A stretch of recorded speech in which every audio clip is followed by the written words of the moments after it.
Going into 2024, we have continued to see more and more tech layoffs. Companies like Google laying off 1,000 people, or Discord laying off 17% of their workforce. In this video, I really wanted to go over why are these tech layoffs continuing to happen going into 2024, how that impacts the overall market, and then what you can do as a candidate to stand out.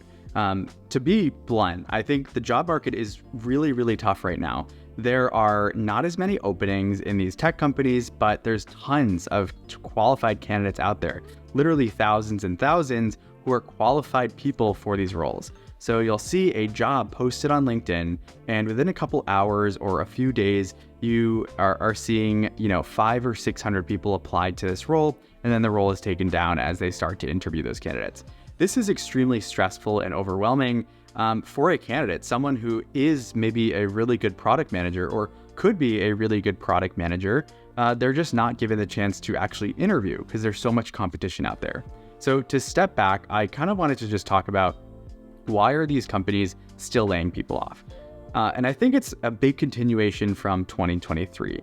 As we've seen in the past year or so, the amount of funding that is going into these companies has significantly decreased. Companies aren't raising these enormous hundreds of millions of dollars worth of rounds like they had in the past. And in the past, everything was focused on user acquisition, grow at all costs. The days of Uber giving $20 off rides, or Postmates or DoorDash significantly discounting their service so that they could gain users. Now in 2024, every company out there is really focused on profitability. Everything from new seed stage companies who are brand new and have no users yet, instead of trying to just get a ton of users, they're actually trying to get users profitably. They're trying to work out the unit economics so they can say, if we put $1 into our advertising spend, we can get $4 back through the lifetime value of our clients, our customers, or even more, way more, hopefully, for these seed stage companies. The bigger companies are doing the same, just at a much higher volume. They're saying, we have this much revenue coming in, and these are our expenses, and this is our profit. One of the biggest expenses for these companies, again, as I've talked about in previous videos, is the employee headcount. There are, these teams with software engineers and product managers, designers, data scientists, QA people, user researchers. There's so many people that are on these tech teams. And each one is making over $100,000 a year, $150,000, $200,000. Senior staff people are making $250,000 a year. And that's not including the benefits and health insurance and all the extra stuff that a company pays for these employees. So when you total it all up, a team may cost a company like $2 million. And the company will take a look and say, is this team producing a lot more than $2 million in 1 year? With our product? Are they making revenue generating features? Are they saving us costs in certain ways? And the company will evaluate this, on a quarterly or yearly basis. And if a team is not performing well, they might decide to cut that team. And this can be especially frustrating if you're on that team. I mean, you were hired to do a role, you joined this company was really the one deciding what the team should be doing, and there is alignment on the product roadmap and everything. And for whatever reason, it didn't end up working out. The team wasn't driving enough revenue. And then the company decides to let that team go. That's very stressful, not only because, everyone on those teams was doing a lot of great work, but then they're thrown into the job market, this market with thousands or tens of thousands of other candidates out there, and they're all competing for the same role. Which brings me to the next part of this video, where I wanted to kind of discuss what you can do as a candidate. And also as someone who is still in a role and may eventually be looking, what kind of both of these groups can do. So I'll first start with the latter, which is people who are currently in roles who want to look for a role in the future. And I think, what's most important is that even if you're, in this stable role, you're not actively looking, you should still make yourself market ready. You should update your resume on a monthly basis, because you may forget about the things that you did a year ago. And then you're not going to be able to come up with as effective bullets for your resume. The next thing you could do is work on your LinkedIn. So making it really polished, like updating your profile picture, your cover photo, your about me, your experiences, and ultimately then funneling people to a product portfolio. The best time to create a portfolio is when you're not really actively looking for roles. You can actually spend time working on your portfolio, making it really great. The next thing you should do as someone who isn't yet looking is actually continue to practice your interviewing skills. I see time and time again, candidates will either be laid off or they will start applying to roles.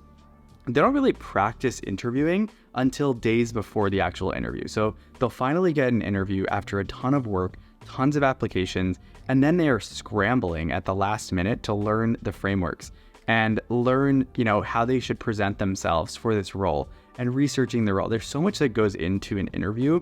And I think where people go wrong is they jam pack it into just a few days before the interview, which, you're really not going to be successful when doing that. It's kind of like studying for a test in college or high school, where it's, a lot of material and you're learning it over a long period of time, several weeks. But then it comes to the test, and the people who start studying a day before, the night before, are just not going to score as highly as the people who have been studying consistently for weeks. It's the same thing for interviews, and the people who are getting offers are the ones who are scoring like a 4 out of 4 on all the different skills within each of these interviews. To chat about that briefly, when you're being interviewed for a role, each interviewer is evaluating you on, 4 or 5 different skills. And they're going to give you a rating between 1 out of 4. 1 being, low performance and 4 being high performance. The people who are getting the offers in today's market are the ones who are getting pretty much consistently 4s or mostly 3s and 4s for all the different skills in all the different interviews. And to try to get good at all these interviews just days before, it's not really going to work out. So that's my biggest piece of advice to someone who is still in their role, but they want to eventually move on to another place or another level within their product career or tech career in general, is really focus on all of these things. And it feels unnatural because maybe you're happy in your current spot. And why would you waste time in a month like practicing your interview skills? But I think it really helps because when you actually are in that position and, the unforeseen happens where you're laid off, you're not starting from scratch. You have everything basically going for you. The other thing I wanted to chat about within this theme of being prepared is really continuing to network. Networking shouldn't start when you are laid off. It shouldn't start when you're looking for roles. It should start as soon as possible. It should start yesterday. So when you're in college, every year you should be continuing to network so that by the end of college, your LinkedIn is filled with hundreds or hopefully, 1,000 different people that can help you get a role. If you've graduated and you're already in roles, you should continue trying to network with people and get creative with this. I mean, Facebook became successful because they realized that a social network is, infinite in nature. Everyone knows someone and that person knows another person. And so what you should do is you should try to network with as many people as possible. Reach out, really show interest, set up a call. At the end of the call, ask them if they know anyone else to talk to, and just slowly start building out your network. I made a video a while back on how to be like the top 1% candidate. And one of the things I listed on that video was networking and talking to, 1 or 2 or 3 people every single day. Now that is crazy and probably very difficult, if not impossible to do if you have a job. But if you're unemployed, you should be trying to do that as much as possible, because ultimately the way that people are getting offers nowadays is through referrals. You can have a PM job open and, within hours, there's hundreds of different applicants.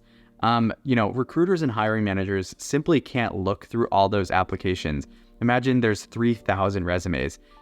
By the time they get to the 200 or 300 or 400th resume, they're going to have found certain qualified people that they want to then interview. And so what can you actually do to get around this, where you actually want your resume to even be reviewed to be considered for that interview? And the number one way is to get a referral from an internal employee. And you may be immediately questioning how you can actually do this. So there's really two ways that I've found people are successful in doing this. Number one is going through their existing network. So as I mentioned, as you build up your LinkedIn, you're gonna start to have hundreds or hopefully a couple thousand connections to people that you've personally met, you're friends with them, you've had a professional relationship with them or contact with them. And when you then go to a company that you're interested in, look at on LinkedIn, go to the People tab and find different people within that tab that have the keywords product or engineering or design in their job title.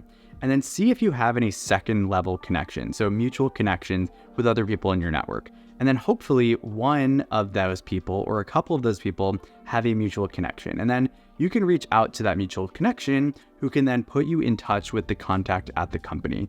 This type of warm introduction is incredibly powerful because that person already trusts your mutual connection and your mutual connection trusts you.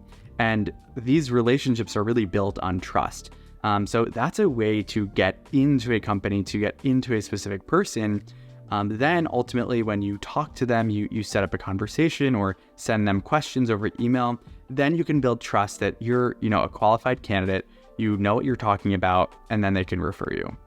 The other way I've seen is if you have no connections at all to anyone at the company, you need to do something creative to stand out. You can't just send a generic LinkedIn message to this person because this person, when a job posting goes up, gets dozens probably of messages from people all out across the internet who want to get in touch to get a referral. But the number one way to stand out is to create a product portfolio and case studies that are relevant to that person and their company and the industry that they operate in. So if you imagine an opening at a company like DoorDash, if you made a case study on your product portfolio about Uber Eats or Postmates or something, this would be a prime candidate to then send to the contact at that company. And 99% of people aren't doing this, so it will catch their eye and they will be interested in what you have to say then, because you've gone through the effort of putting together a case study. Hopefully it is really powerful and well done. It's covering all the bases. And then they'll see this public display of work, and that way they will build trust. You're still building trust with this candidate, trust that you are, a qualified candidate, you know what you're talking about, you're a professional. And by doing this, they'll give you a shot. Hopefully they'll respond to your email, you'll set up a call, and they'll give you a referral. And again, you're going from not having an in at this company to, having this referral. And then what happens is they give you a link or you send your resume, and when you're referred, your application goes to the top of the pile so that your resume is definitely going to get reviewed by the recruiter or the hiring manager. Now, I talk about, other tips in other videos on my channel, so go check those out. But the two that I wanted to just mention here are, number one, you actually have to be qualified for these roles. They're not just going to hire and give interviews to people who have no relevant experience at all. So if the role is a growth product manager role, and only your experience is only, as a platform product manager or a project manager, it's not going to really translate as well as someone who has like growth marketing experience, who's worked in that space. And so your resume should reflect that, and the roles that you're applying to should be actually relevant to your background. And then hopefully this will turn into an interview. And in these interviews, you need to be on your A game. This is like going into a college interview where you have one shot at impressing them, at accepting you into this program, this elite program. It's the same thing for every single interview that you're doing at these companies. Whether it's a recruiter or a hiring manager or any of the specific product manager interviews, you need to go with your A game. You need to have researched the company. You need to have used the product. You need to come up with very specific, interesting questions. You have to think long-term about the business and how your role will impact it. You need to research the competitors. Really be serious when you go into these interviews, because if you're only getting a couple of interviews from your efforts, you're not flooded with dozens of different interviews, then each individual is super important to actually nail. Because ultimately at the end of the rounds, when they're weeding different candidates out, naturally they may find someone who has more experience in a particular area than you, and they're going to then, send you that rejection letter. So you really have to give it your all in all the different types of interviews out there, regardless of the audience in each interview, so that you can really significantly increase your chances at actually getting the offer. If you're really interested in landing an offer, you should definitely check out the ebook that I wrote in the description. I wanted to write a book that really laid out in a very structured step-by-step manner the exact framework and strategy that I've developed to stand out in the competitive job market and land offers. There are things that you can do and things you should avoid during this process that will either help or really hurt your candidacy. And this ebook is really kind of a summary of everything that I have done over 100 different interviews in the last 6 years. So go check that out in the description below. And also comment down below, letting me know what questions you have about the market right now. What is particularly challenging? What can you not get past? What have you tried? What is working, not working? I'm always, excited to talk to different people who are going through this to see what's working and not working out there right now. If you liked this video, I'd really appreciate if you could like and subscribe, as it really helps my channel grow. All right, I'll see you in the next one.